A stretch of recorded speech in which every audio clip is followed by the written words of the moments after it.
The Great New Orleans Fire was a fire that destroyed 856 of the 1,100 structures in New Orleans, Louisiana, on March 21, 1788, spanning the south-central Vieux Carré from Burgundy to Chartres Street, almost to the Mississippi River front buildings. An additional 212 buildings were destroyed in a later city-wide fire on December 8, 1794. History. The Good Friday Fire began about 1:30 p.m. at the home of Army Treasurer Don Vicente José Núñez, 619 Chartres Street, corner of Toulouse, less than a block from Jackson Square. Because the fire started on Good Friday, priests refused to allow church bells to be rung as a fire alarm. Within 5 hours it had consumed almost the entire city as it was fed by a strong wind from the southeast. The fire destroyed virtually all major buildings in the then city, including the church, municipal building, army barracks, armory, and jail. Colonial Governor Esteban Rodriguez Miro set up tents for the homeless.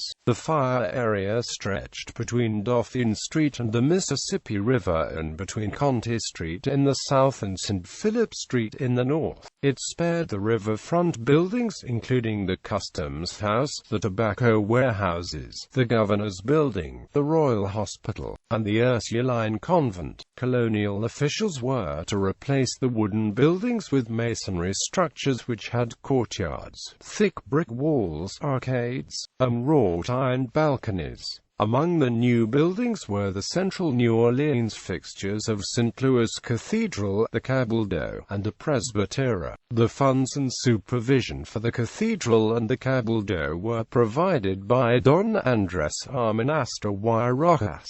The Cabildo burned in the 1794 fire and had to be reconstructed. The Presbytera was built on a somewhat later basis, and Armenaster died before it could be completed. Governor Miro's report summarized the suffering. If the imagination could describe what our senses enable us to feel from sight and touch, reason itself would recoil in horror. And it is no easy matter to say whether the sight of an entire city in flames was more horrible to behold than the suffering and pitiable condition in which everyone was involved. Mothers, in search of a sanctuary, a refuge for the little ones, and abandoning their earthly goods to the greed of the relentless enemy, would retire to out-of-the-way places rather than be witnesses of their utter ruin. Fathers and husbands were busy in saving whatever objects the rapidly spreading flames would permit them to bear off, while the general bewilderment was such as to prevent them from finding even for these a place of security. The obscurity of the night coming on threw its mantle for a while over the saddening spectacle, but more horrible still was the sight, when day began to dawn, of entire families pouring forth into the public highways, yielding to the lamentations and despair, who, but a few hours before, had been basking in the enjoyment of more than the ordinary comforts of life. The tears, the heartbreaking sobs, and the pallid faces of the wretched people mirrored the dire fatality that had overcome a city now in ruins,